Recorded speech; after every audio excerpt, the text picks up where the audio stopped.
Yes, then. Oh, Mark.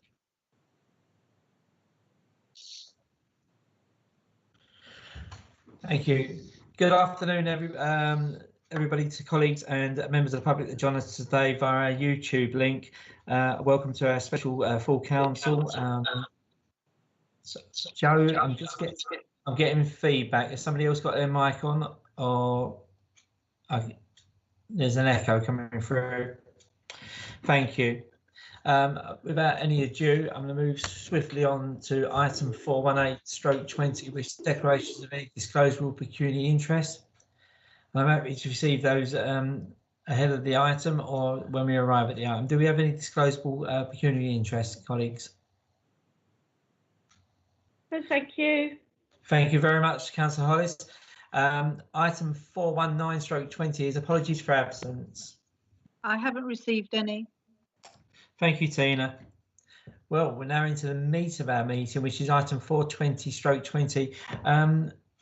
Is that Deputy Clerk? I can see Ros. Hi, Ros. I believe we've got a presentation before we go on to discuss the item from Sarah. Yeah, Sarah's been doing our consultation stuff. I did need to apologise because Mark wasn't actually aware that Sarah was going to do this presentation. So I just want to check with Mark and the committee that they're happy that Sarah gives us an update about the future use and the meanwhile use of the church going forward. Is that all right with everyone? Agreed. No problem. Just on that, I'm going to, because you've raised it, I'm going to pick that offline because I actually only found out about 10 minutes before the meeting. So I'm quite happy to have the presentation. Thank you, Mark. I'm going to pick that up offline. Thank you. Cool. So I have the presentation. Is this the first slide, Sarah?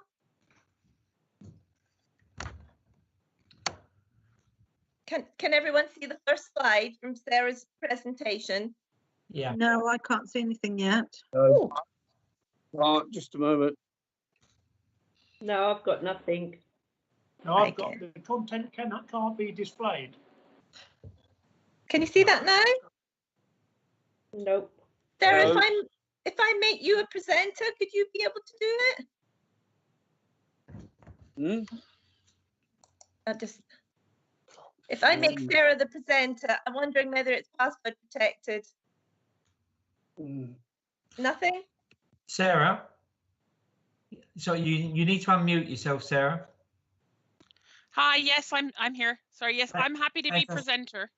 All right, okay, I'm going to stop presenting. Can you take over, Sarah? I'll do my best. Back in. So is it, I'm not very good with Teams. I'm more of a Zoom person myself. Is it open share tray? Yes, that's right. Okay. I am the presenter. Fine.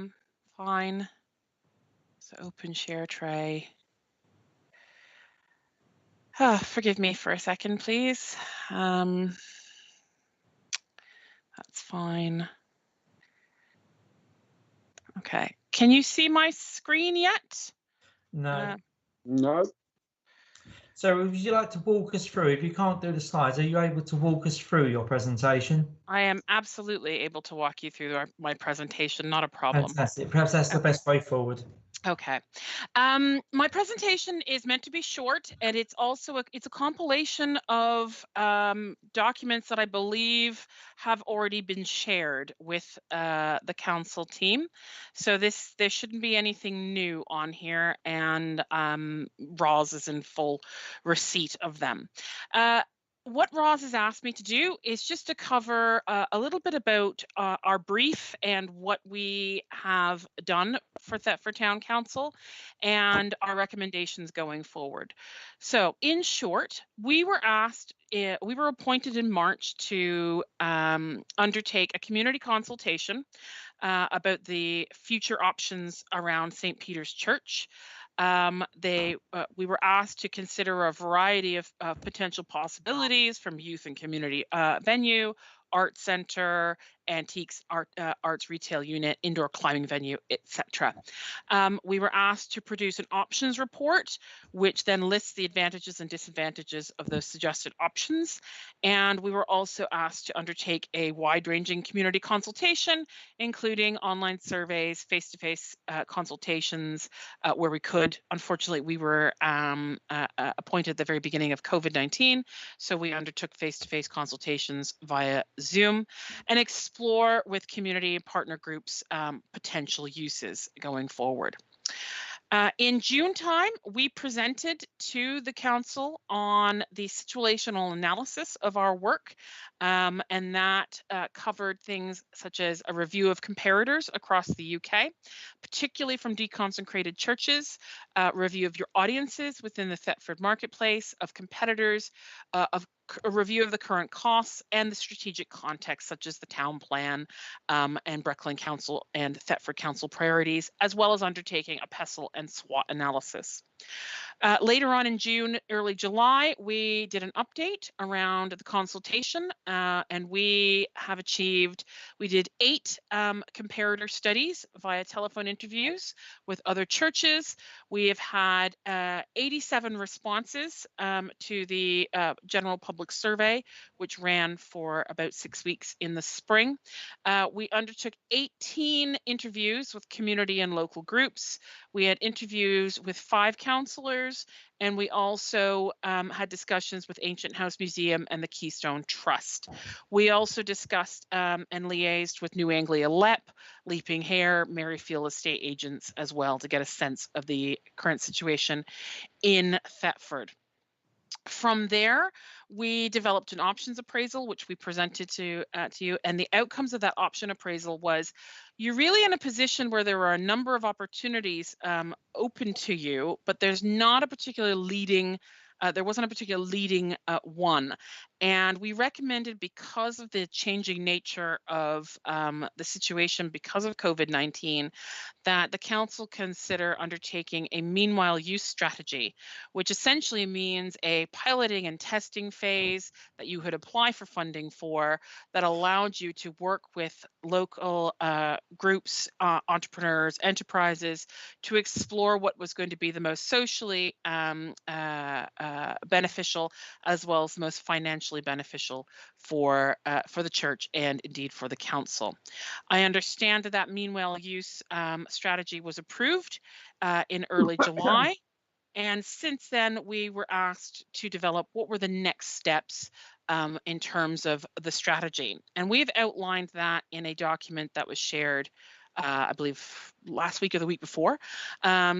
And that strategy really looked at, between now and autumn 2023, and undertook a number of steps. The first step being, we're advising that you should be looking at submitting an application to Historic England for your essential capital works.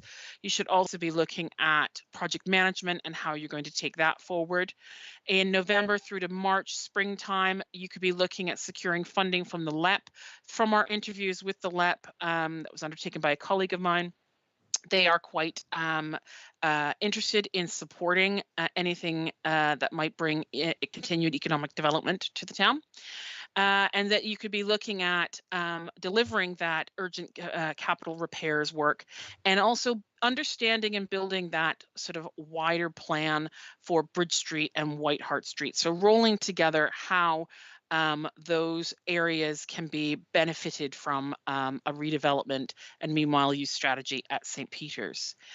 From January through to March, we have recommended that you consider forming a CIC or a CIO. That's a community interest company or community interest organization. As part of our final handover documentation, we gave an outline of the differences between the two of those and looking at feasibility assessments. And then from January to June, you could be preparing for a larger application, particularly to the National Lottery Heritage Fund, that looks at that meanwhile strategy, project investment, And also you could be looking at reviewing Charles Burrell House at the same time. I understand that that is one of the priorities that you're considering.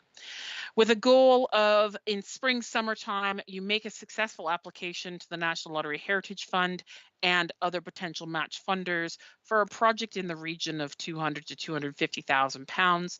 That would then pay for your meanwhile use pilot and testing projects for 2 years, including a project coordinator. During the time that you run that project, say autumn 21 until summer 23, you'll be looking at rolling out that meanwhile use, exploring and evaluating with enterprise and community partners which of those are the most effective, which have the most demand in the area, and ensuring that your plans for any additional or investment work beyond that is fully founded on a strong evidentiary basis. Summer 2023, you're looking at that meanwhile use pilot and testing project ending, and that final future of St. Peter's, you will have a very strong understanding of what is the financial model and clear next steps on what happens with St. Peter's and indeed White Hart and Bridge Street. In autumn 2023, you'll be looking at that permanent business model and investment delivery model being agreed, with the overall goal being increased usage of the high street, fewer empty units, and improved traffic management as well. That is the presentation in a nutshell, Councillor. So I think if anyone's got any questions or any more detail that you'd like me to go into, Roz, I can't speak for who might have been circulated the document that we sent over a couple weeks ago. So I'll hand over back to you. Cool. Okay, colleagues. Before we go actually any further, does anybody have any questions for Sarah? Thank you for that presentation, Sarah. If you could put your hands up in the chat function, that'd be most appreciated. Is there any questions or comments for Sarah?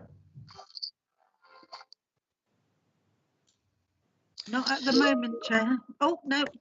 Councillor Jeremy's just put his hand up. Yeah, I can see. Thanks for that in the chat function. I can see Councillor Jeremy. Thank you, Chairman. Thank you for your presentation, Sarah. Having read the report, it's always good to have it verbally, and you sort of added a few more bits to it, which is really useful. My background is community work and still sort of quite involved in community activities. It seems to me at the moment there are a lot of funders recognising the importance of out there and spending money to support the economy and support people post-COVID. In your experience with something like St. Peter's, is now a good time for us to be cracking on and taking this forward and sort of taking advantage of the funds that have become available post-COVID? Or are we better off waiting? Or I just wondered if you sort of comment on your sort of view of the sort of general picture of applying for grants and priorities, really. Thank you. Sure. Can everyone hear me still? So, great. Yeah. I think you're absolutely right, Councillor Jeremy. There is quite a lot of support available out there for post-COVID recovery. I think that is going to remain the case at least for another year.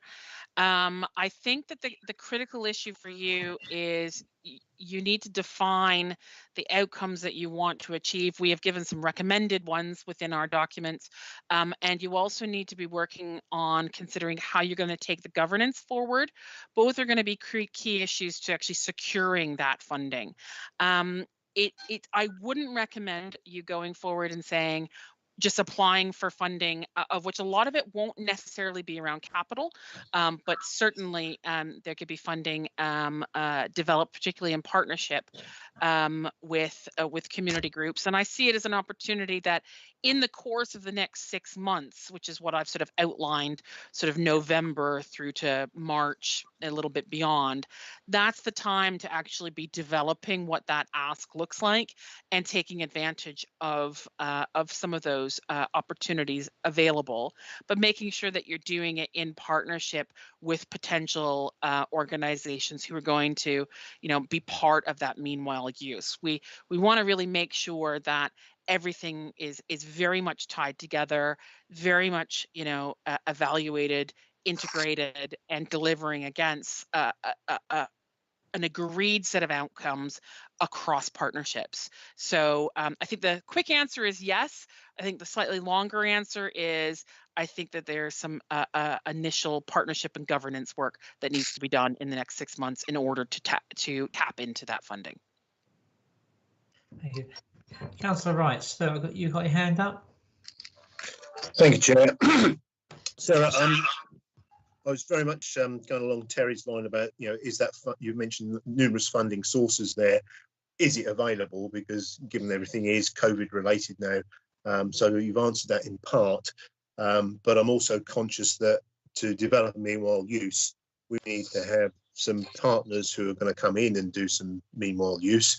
Unfortunately, the state of the building at the moment, until it becomes watertight and accessible, really precludes us getting that meanwhile use into play. So the timescale you've talked about may not be realistic, given that we're getting because of the leaks and the tower repairs that need to be brought forward.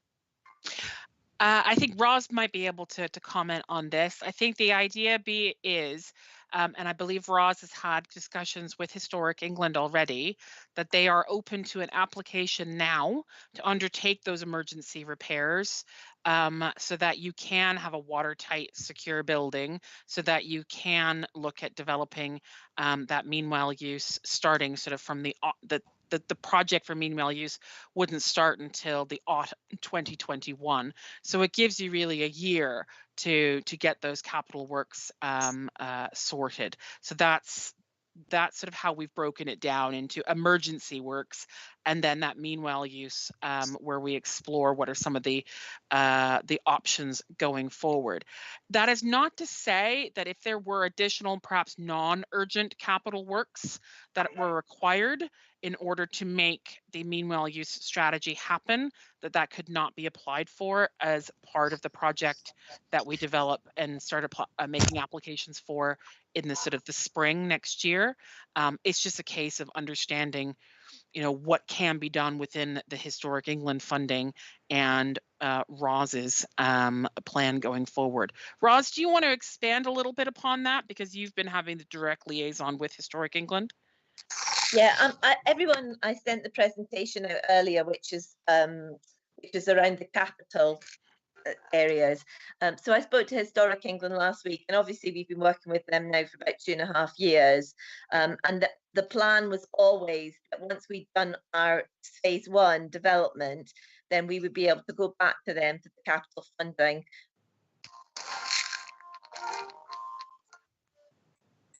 However, they're suggesting that ideally they would have liked us to have a heritage lottery bid to go inside, but they understand that with COVID, heritage lottery is probably not going to happen.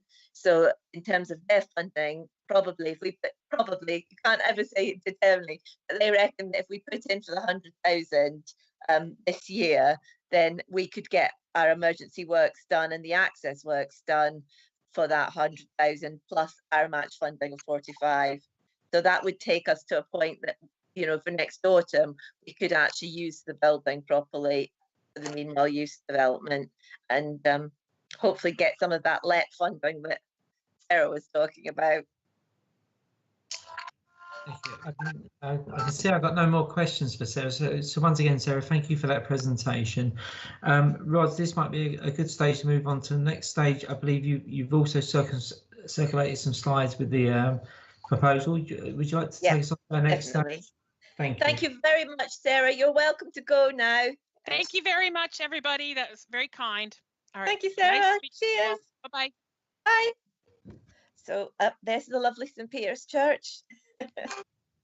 So just a quick reminder, we bought it back in the day, back in 2009. We did some minor works at that time. We did a lot of surveying. We didn't actually do the north roof, which was supposed to be replaced within 18 months of the report that was commissioned back in 2009. In 2018 and 19, we had £38,000 from Historic England with our matching 10,000, which made it 48,000. So we did some minor repairs around the building, and we sorted out the access arch at King's House, and we did all the surveying. We went out to tender we appointed obviously Nick Warnes to manage the project. We went out to tender. We awarded the whole of the works to the cheapest tender, which was £320,000. We did that pending external funding. So we said to them that we couldn't commit to it until we'd got our lottery bids and everything. And due to the construction rates, we've decided that the best way forward is to have a phased approach to those works. So the aims of the works in St Peter's was to ensure that the building is wind and waterproof, and so that the building can be used. These are the things I think have been themes through the work that Sarah's done, that the building is about, it needs to be core to the regeneration of White Hart Street, that people wanted the building to stay open to the public in some way, and that we need to look at that long-term management structure to take the building forward, and look at what that might look like in the future, whether it is under the council or whether we go down the CIC route. But we need to be developing that about the full restoration. So whatever management model we take on board has to still think about the financial viability of that building in order that the restoration can be completed. So they were the aims. So before Gethin left us, he did us a breakdown of the emergency works, which total £112,008. So that's the packaging up of just the tower, scaffolding, and replacing the north roof. We've also got the guidance on the improving the access. This is from the Breckland car park. So this is the arch through to the car park, plus the ramp that would then make the building accessible. So that's 33,000. And you've just had your consultancy update. So in terms of if we do invest this money, it's about we're investing the capital money in order that the building can be used. And we have lots of people in using it over 2-3 years, and we'll secure external funding and we'll recreate St Peter's as a vibrant hub in White Hart Street. So that's Sarah's little input. And so the recommendation really for this meeting that is about, we want to allocate the £45,000 in reserves and apply to Historic England for that 100,000, and then, as we've already gone out to tender with Atherton, we would then renegotiate just to do the proportion of works that we want to do, and progress with that emergency works as described. So that was the recommendation. Is that all right, Mark? Yeah, thank you. I'm just going to offer Councillor Jeremy as chair of the ALP committee to see if he wants to add anything before we open it up to further comment and discussion.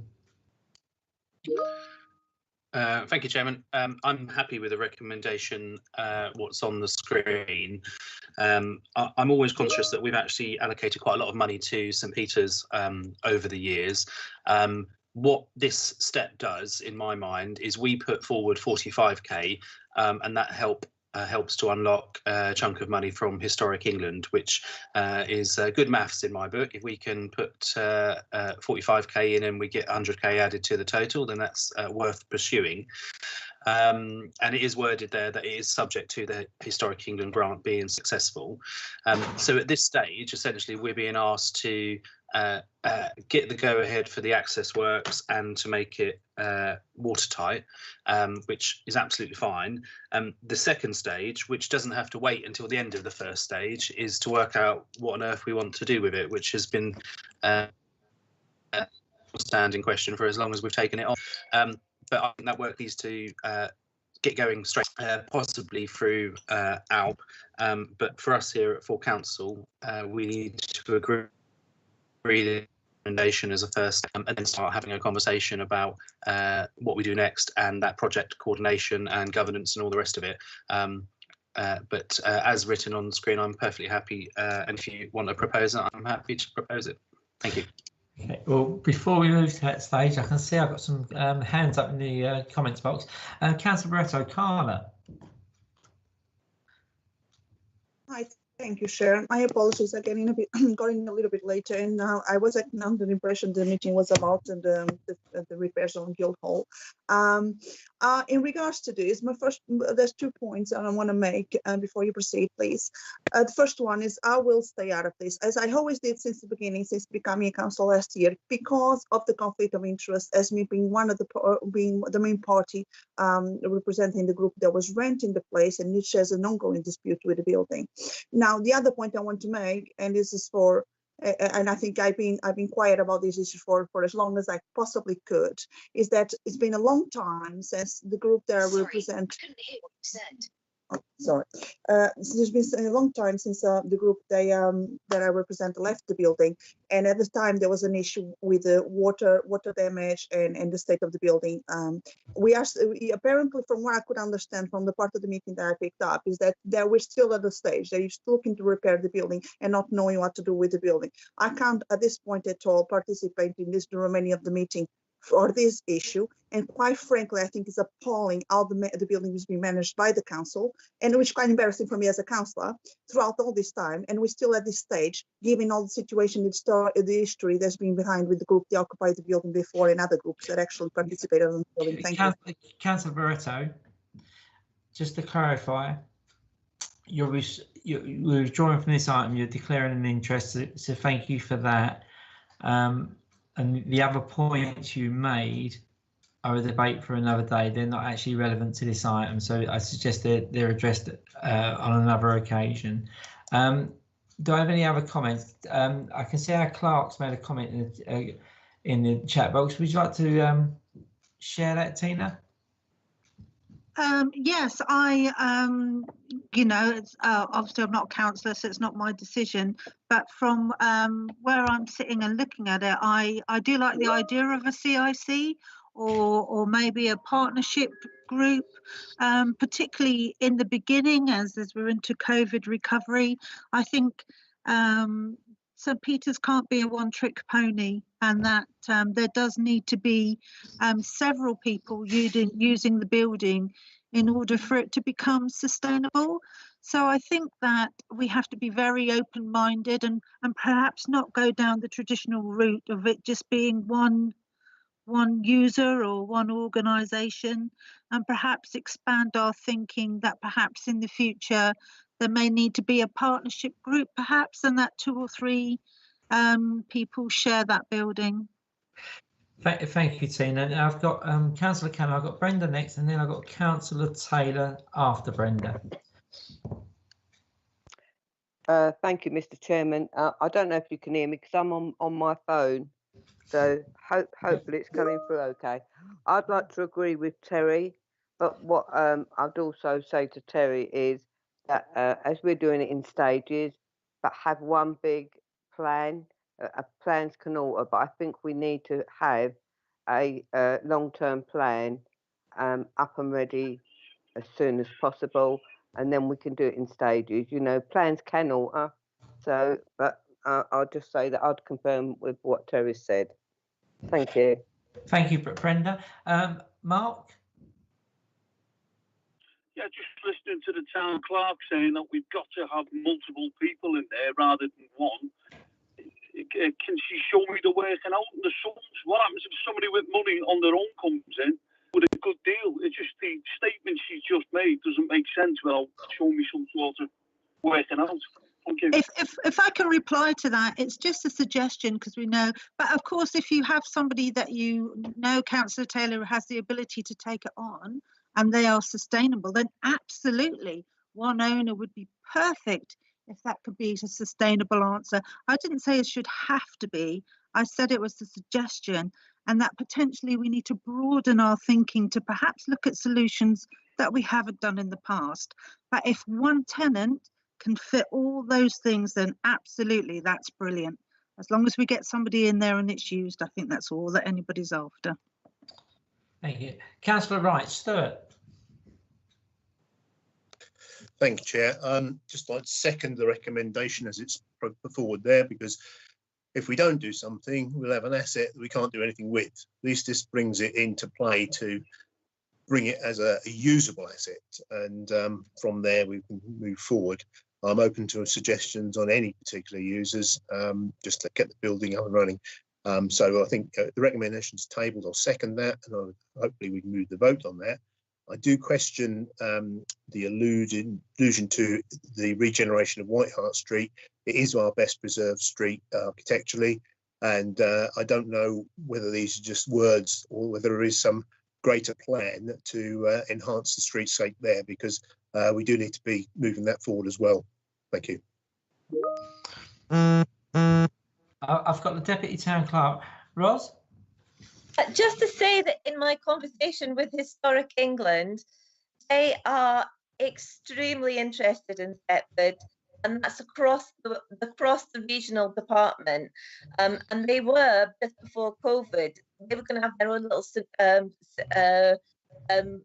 meeting to discuss the future of Thetford. So if Historic England get money for more of the action zones, Thetford, if they do put in an application form, I think you'll be at the front of the list for the region. If Breckland support you and put his next, they are incredibly interested in Thetford, so they think we're wonderful. Can I come back on that, Ros? Go on, Stuart. Yeah, I think your word in there, if the heritage action zones, and we know that we were pulled up on the previous one because we didn't have a conservation area management plan, and obviously will that stop us in the future getting this money? Because I think, you know, we do need to get Breckland levered into producing that if we are going to try and get this money coming forward. That would be really helpful if they would do it. It would definitely, although you can put that into your bid. I think the main thing is if Breckland put us forward as their main town for the next lot of money, that would they would probably forgive us not having the conservation plan if Breckland put us forward. Thank you. I can see I've got no more speakers. Now, there was a recommendation a little while ago from the chair of ALP, and it was seconded by Stuart. Would it be useful too if you just refreshed, just for those watching on YouTube, actually what the recommendations are, and then we can move to a vote. Do you want me to read it out, Mark? Yes, sorry, Ros. I said Terry, but I meant your good self. Yes, please. Oh, Terry, do you want to do it? I mean, always nice to hear from you, Ros. I'm happy for you to read it out. So it's to complete the access and the immediate pressing works, the total cost being £145,008, using the £445,000 that is earmarked already in St Peter's Reserve, and that will be subject to a Historic England grant of £100,000, and that will be for the completion of the north roof and tower. And then as a supplementary, and I think this is for ALP to take away and to look at all the work that Sarah's done, and I'll recirculate the slides before the next meeting, but to consider allocating further funds for the next 3 years to develop a mean value strategy and secure external funding. Thank you very much, Ros. And we have that proposal from the Councillor Jeremy and seconded by Councillor Wright. Can I ask you all to put your hands up, please, in the chat function? And all those in favour? Agree, disagree? All those in favour, please. I'll have to agree verbally. I've got an 18-month-old baby stuck in here, so I can't type, sorry. And that was Councillor Harvey saying he's going to agree. So I see Councillor Wright's agree, Councillor Jeremy, Yeah. Councillor Taylor's put his hand up as well on the screen. Fantastic. They're all coming in agreed at the moment. Wait a minute, we have 1, 2, 3, 4, 5, 6, 7, 8, 9. So that's everybody. Obviously accepting that Councillor Barretto has stated that he is participating. I'm interrupting, but I didn't vote, but I agree with it. Dennis, can you just... yeah, okay. So Dennis... get my thing to go hands up, mate. So you've agreed? Yes, thank you. Excellent. I think that's a full house. Thank you, everybody. Sorry. All right, that moves us on. Thank you for that. Item 421/20 is the exclusion of press and public. And this is to consider resolving that pursuant to the Public Bodies Admission to Meetings Act 1960, the press and public be excluded from any remaining items of business on the grounds that publicity would be prejudicial to the public interest by reasons of the confidential nature of the business to be discussed. Can I move that, colleagues? Agreed. Could I just say that Councillor Agreed. Taylor's still got his hand up? I don't know if he's just left it up for voting or if he still wants to talk. He's taken it down, so I think it was Okay. just a delay on the system. Okay, so we've now gone below the line. Have you stopped the recording, Joe?